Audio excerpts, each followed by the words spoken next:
wabarakatuh. Halo sahabat pendidikan, perkenalkan nama saya Nur Rahma Eka Dani Putri dengan NPM A1G024070. Saya dari kelas 1B, Prodi Pendidikan Guru Sekolah Dasar, Fakultas Keguruan dan Ilmu Pendidikan, Universitas Bengkulu. Dan dosen pengampu saya yaitu Bapak Dr. Muhammad Kristiawan. Pada video kali ini saya akan membahas mengenai kepemimpinan pendidikan. Stay tune ya teman-teman.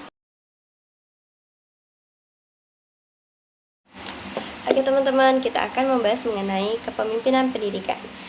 Kepemimpinan pendidikan ini merupakan upaya untuk mempengaruhi segenap sumber daya manusia yang ada di sekolah agar bekerja sesuai dengan tugas dan fungsinya untuk mencapai tujuan sekolah secara efektif dan efisien, sehingga para peserta didik ini dapat belajar dengan nyaman dan menjadi lulusan yang baik pula. Menurut Fred A. Fader, kepemimpinan pendidikan adalah individu di dalam kelompok yang memberikan tugas, pengarahan, dan pengorganisasian yang relevan dengan kegiatan-kegiatan kelompok. Selanjutnya ada tipe kepemimpinan pendidikan. Nah, tipe kepemimpinan pendidikan ini ada 4 ya teman-teman. Yang pertama itu tipe otoriter, yang kedua tipe laissez-faire, yang ketiga ada tipe demokratis, yang keempat ada pseudo-demokratis. Oke teman-teman, kita akan membahas mengenai tipe kepemimpinan pendidikan. Yang pertama itu ada tipe kepemimpinan otoriter. Kepemimpinan otoriter adalah pendekatan kepemimpinan di mana pemimpin memegang kendali penuh atas pengambilan keputusan dan memberikan instruksi kepada anggota tim tanpa melibatkan mereka dalam proses pengambilan keputusan. Ada ciri-ciri gaya kepemimpinan otoriter. Yang pertama, keputusan sentral. Pemimpin mengambil keputusan secara mandiri tanpa melibatkan anggota tim saat proses pengambilan keputusan. Hasil keputusan tersebut kemudian diberikan kepada anggota tim untuk dijalankan. Yang kedua, instruksi jelas. Pemimpin otoriter memberikan instruksi yang jelas dan spesifik kepada anggota tim. Baik tugas, waktu, dan langkah-langkah yang harus diikuti telah diatur secara ketat. Ketiga, ketaatan yang diharapkan. Pemimpin otoriter menginginkan ketaatan dari semua anggota tim. Ia menekankan betapa pentingnya patuh terhadap instruksi dan kebijakan yang sudah diterapkan. Keempat, kontrol penuh. Pemimpin otoriter memegang kontrol penuh atas tim. Pemimpin tersebut memegang tanggung jawab utama dalam mengambil keputusan dan menentukan arah dan menguasai pelaksanaan tugas. Yang kelima, sanksi atau hukuman. Pemimpin otoriter kerap memakai sanksi atau hukuman untuk mendorong ketaatan dalam tim atau organisasi. Yang keenam, komunikasi searah. Umumnya, komunikasi dalam kepemimpinan otoriter bersifat satu arah.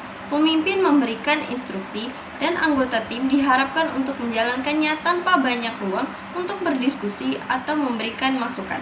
Yang ketujuh, penekanan pada hasil. Walaupun gaya kepemimpinan ini dapat terasa keras, pemimpin otoriter kerap menekankan hasil dan efisiensi dalam mencapai tujuan. Kelebihan gaya kepemimpinan otoriter. Yang pertama, setiap masalah yang terjadi dalam organisasi dapat diselesaikan dengan cepat karena keputusan diambil secara cepat dan mutlak oleh pemimpin tanpa menerima perlawanan atau bantahan. Yang kedua, pemimpin otoriter tegas dan adil dalam menerapkan kedisiplinan tanpa memandang siapapun. Bawahan yang berbuat salah akan langsung ditindak. Lalu yang ketiga, pengawasan yang terkontrol, sehingga bawahan tidak bisa berbuat curang. Oleh karenanya, proyek mampu terselesaikan tepat waktu dengan hasil yang berkualitas dan sesuai ekspektasi. 4. Memiliki visi dan misi organisasi yang jelas. Arah tujuan organisasi sangat jelas, baik jangka pendek, menengah, ataupun panjang. Yang kelima, pencapaian prestasi. Pemimpin otoriter tidak mengenal kata gagal dan keberhasilan merupakan harga mati yang harus dicapai. Hal tersebut dapat mengatasi resiko organisasi hanya berjalan di tempat atau stagnan atau organisasi penurunan kinerja pencapaian. Ada kelebihan, pasti ada kekurangan. Nah, kekurangan dari gaya kepemimpinan otoriter ini, yang pertama, hanya bergantung pada satu orang tertinggi, yaitu penguasa. Yang kedua, bawahan mungkin merasa tidak dihargai dan dapat menyebabkan ketegangan hubungan antara pemimpin dan anggota tim. Yang ketiga, keterbatasan partisipasi anggota tim dapat menghambat kreativitas, inovasi, dan pengembangan potensi individu. Yang keempat, dapat menciptakan lingkungan kinerja yang otoriter, kurang kooperatif, dan kurang memotivasi anggota tim. 5. Komunikasi yang terbatas dan kurangnya ruang anggota tim untuk berkontribusi dapat menyebabkan rasa frustasi dan rendahnya kepuasan kerja. Yang keenam, dapat memberikan dampak negatif pada iklim kerja. Yang ketujuh, pemimpin otoriter tidak sepetulnya percaya terhadap ide, saran, nasihat, dan orang lain sebelum menyaksikan secara langsung hasilnya. Lalu yang ke-8, kekuasaan penuh yang dimiliki oleh pemimpin berpotensi untuk menimbulkan sikap dan perilaku yang sewenang-wenang dalam membuat aturan. Lalu yang ke-9, terbukanya peluang untuk melakukan praktik kecurangan, penyalahgunaan wewenang, korupsi, kolusi, dan nepotisme. Yang ke-10, membuat organisasi kerap kehilangan bawahan karena mengundurkan diri dengan alasan tidak mampu mengikuti aturan yang ada. Yang kedua, itu ada tipe kepemimpinan demokratis. Kepemimpinan demokratis adalah gaya kepemimpinan di mana pemimpin berusaha untuk mengikutsertakan anggota tim atau bawahan dalam mengambil keputusan dan membuat kebijakan. Nah, karakteristik yang dimiliki pada kepemimpinan demokratis ini, yang pertama ada partisipasi. Pemimpin mengundang anggota tim atau bawahan untuk berpartisipasi aktif dalam pengambilan keputusan dan perencanaan strategi. Yang kedua, keterbukaan. Transparansi dalam komunikasi dan kebijakan menjadi prinsip utama sehingga semua orang memiliki akses informasi yang relevan. Yang ketiga, kolaborasi. Prinsip utama dalam gaya kepemimpinan ini adalah untuk mendorong kerjasama tim, saling mendengarkan, berbagi ide, dan mencapai tujuan bersama. Yang keempat, pemberdayaan. Anggota tim diberikan tanggung jawab dan otonomi yang lebih besar dalam menjalankan tugas mereka. Yang kelima, dukungan. Pemimpin mendukung perkembangan individu, memberikan umpan balik konstruktif, dan memfasilitasi pertumbuhan profesional. Nah, tipe kepemimpinan demokratis ini juga memiliki kelebihan nih teman-teman. Yang pertama, mendukung kreativitas dan inovasi. Kepemimpinan demokratis merangsang ide-ide baru dan inovasi karena melibatkan berbagai pandangan. Hal ini dapat menciptakan lingkungan di mana anggota tim merasa lebih nyaman untuk berbagi ide-ide baru dan berinovasi. Keterlibatan semua anggota tim dalam proses pengambilan keputusan dapat menghasilkan solusi yang lebih kreatif dan terencana. Lalu yang kedua, motivasi tinggi. Anggota tim merasa lebih termotivasi karena mereka merasa dihargai dan memiliki peran aktif dalam pengambilan keputusan. Ini dapat meningkatkan motivasi mereka untuk mencapai tujuan bersama karena mereka merasa memiliki kepemilikan atas hasil keputusan tersebut. Rasa memiliki ini dapat meningkatkan komitmen dan kinerja anggota tim. Nah, dan yang ketiga itu mendorong pertumbuhan dan pembelajaran. Dengan diberikan tanggung jawab, anggota tim akan memiliki peluang untuk pertumbuhan pribadi dan profesional. Mereka dapat mengembangkan keterampilan kepemimpinan, pemecahan masalah, dan kemampuan untuk berkomunikasi mereka. Ini bisa memicu perkembangan karir yang positif dan pertumbuhan pribadi yang berkelanjutan. Nah, selain memiliki kelebihan, tipe kepemimpinan demokratis ini juga memiliki kekurangan teman-teman. Yang pertama, itu proses keputusan cenderung lambat. Keterlibatan yang tinggi bisa membuat proses pengambilan keputusan menjadi lebih lambat. Diskusi dan pemungutan suara untuk setiap keputusan mungkin memerlukan waktu yang lebih lama daripada jika dibuat oleh satu pemimpin tunggal. Ini dapat menjadi masalah dalam situasi di mana kecepatan pengambilan keputusan itu sangat penting. Lalu yang kedua, kesulitan dalam situasi krisis. Kepemimpinan demokratis mungkin menghadapi kesulitan dalam mengambil keputusan cepat dalam situasi krisis, dalam keadaan darurat atau situasi yang memerlukan tindakan segera. Perlu adanya pemimpin yang dapat mengambil keputusan dengan cepat dan tanpa perlu banyak konsultasi. Dalam hal ini, kepemimpinan demokratis bisa menjadi kurang efektif. Lalu yang ketiga, rentan terjadi konflik.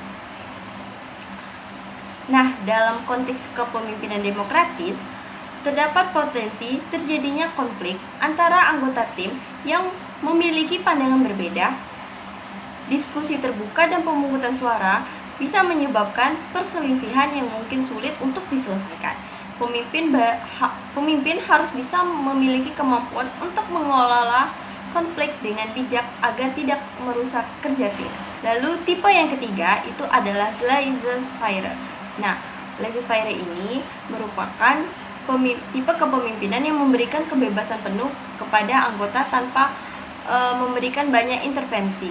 Nah, adapun ciri-ciri kepemimpinan laissez-faire ini, yang pertama, gaya santai yang berangkat dari pandangan bahwa organisasi tidak menghadapi masalah yang serius, dan jika ada masalah serius, pasti akan selalu dapat menemukan penyelesaiannya. Oleh karena itu, pemimpin tipe ini tidak mempunyai sense of crisis. Lalu yang kedua, pemimpin tidak suka mengambil resiko dan lebih cenderung pada upaya mempertahankan status quo.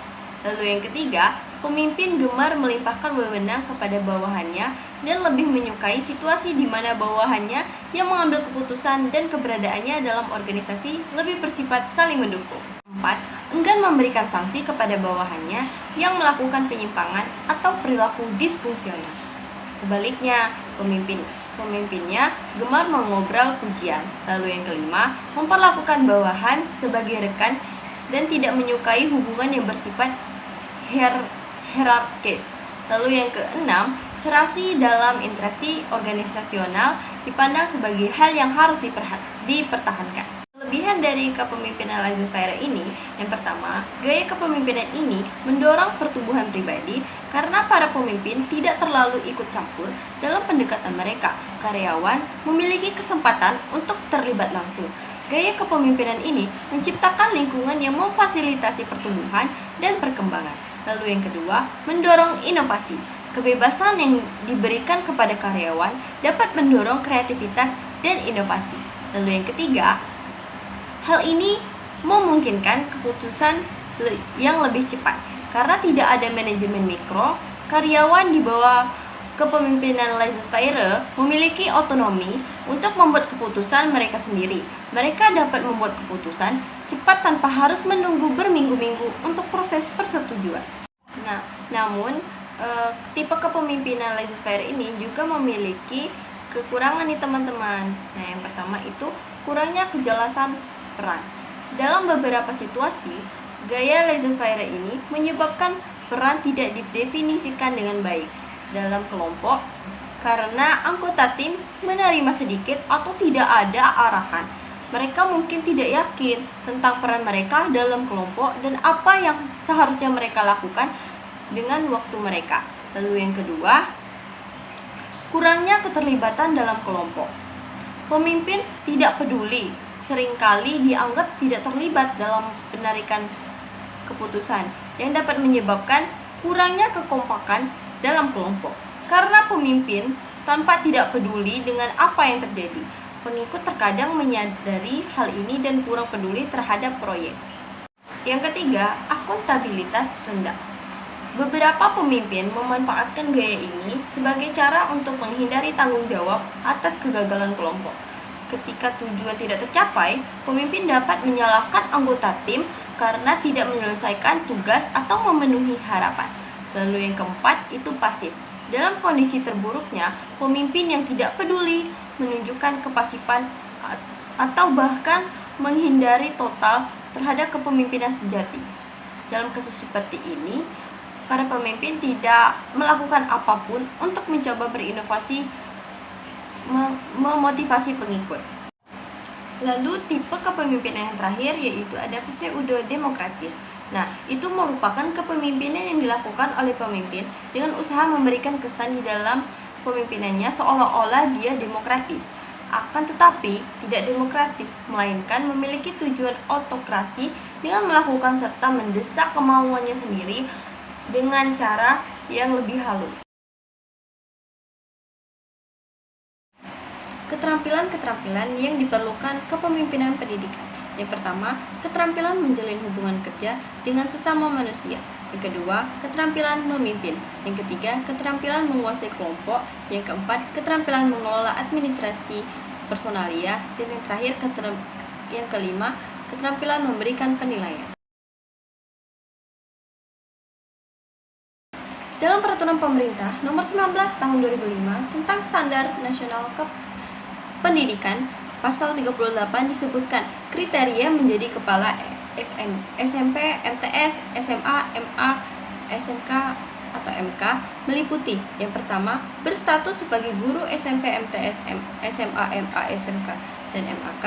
Lalu yang kedua, memiliki kualifikasi akademik dan kompetensi sebagai agen pembelajaran sesuai ketentuan perundang-undangan. Yang ketiga, memiliki pengalaman mengajar sekurang-kurangnya 5 tahun di SMP, MTS, SMA, MA, MK, atau MAK.